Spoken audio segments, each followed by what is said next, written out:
Most people who try plastic modeling quit after their first model. Not because the hobby is too difficult, but because they were not warned about these 5 mistakes. I made all of them, and I still make some of them occasionally. Here's what they are, and how to avoid every single one. Hi everyone, Martin here. Welcome back to Accidentally Detailed.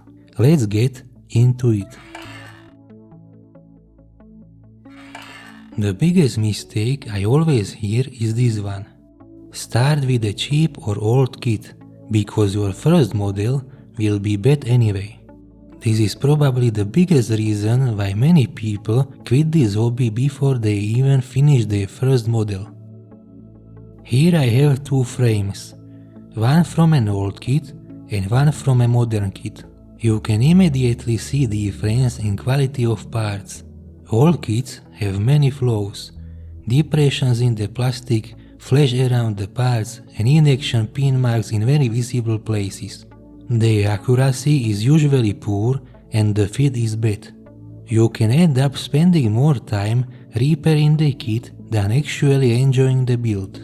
And that increases the risk that beginner will give up and throw the model in the trash. What I recommend instead is to start with a new kit.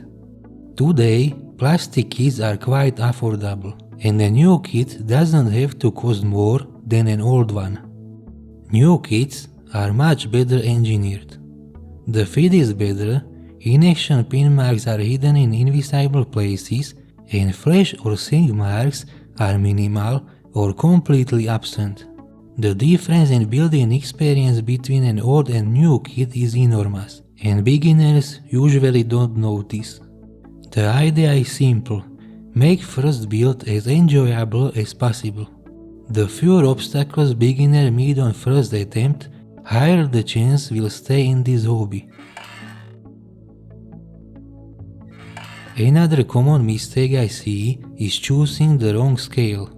Beginners often choose a kit based on the box art or simply what looks cool, and they end up with a 1:700 chip or a very small tank. Let me show you what working in small scale actually looks like. Here I have parts from a 72 scale kit next to parts from a 35 scale kit. Difference in size is immediately obvious, and so is the difference in how difficult they are to handle. Parts in small scales are too small to handle comfortably. Cleaning tiny parts and their board lines is really tedious job. Gluing without getting glue everywhere is extremely difficult for a beginner, and details are too small to paint without already having some skill. You need surgeon hands and jeweler's eyes for 72 scale as a beginner. My recommendation is simple. Start with 35 scale.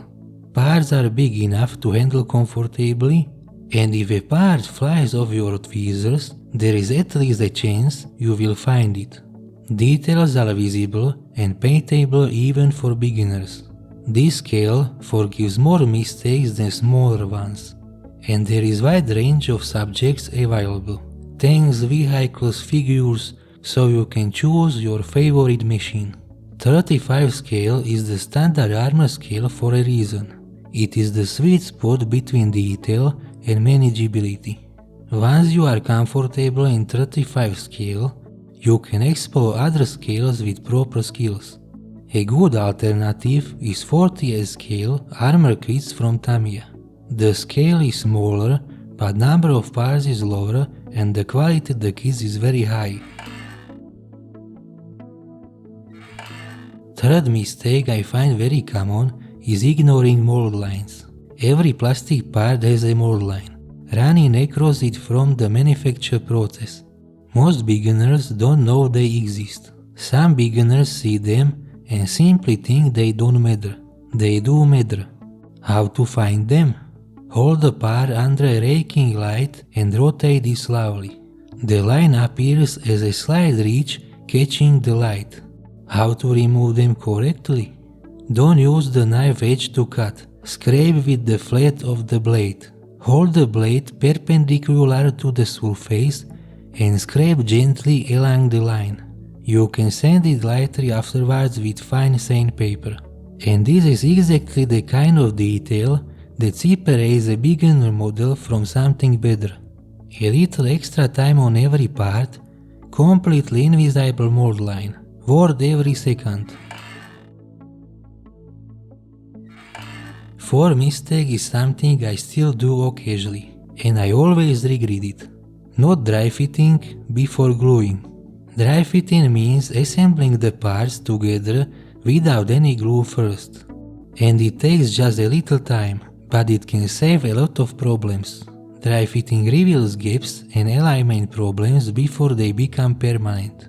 Some parts need slight sanding to fit correctly, and you only discover this by dry fitting first.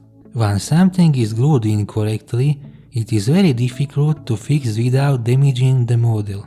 5 minutes of dry fitting can save 1 hour of fixing.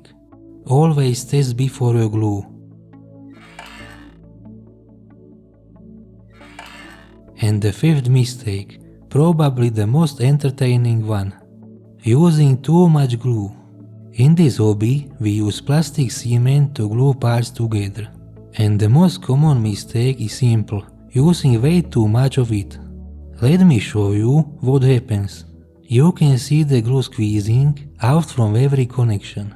This excess glue melts and damages surrounding surface detail permanently, and it leaves ugly marks that are very difficult to fix afterwards. The correct approach is completely different. This is Mr. Hobby Thin Cement SP, a thin liquid cement. It works by capillary action. You touch the brush to the seam, and the glue flows in by itself.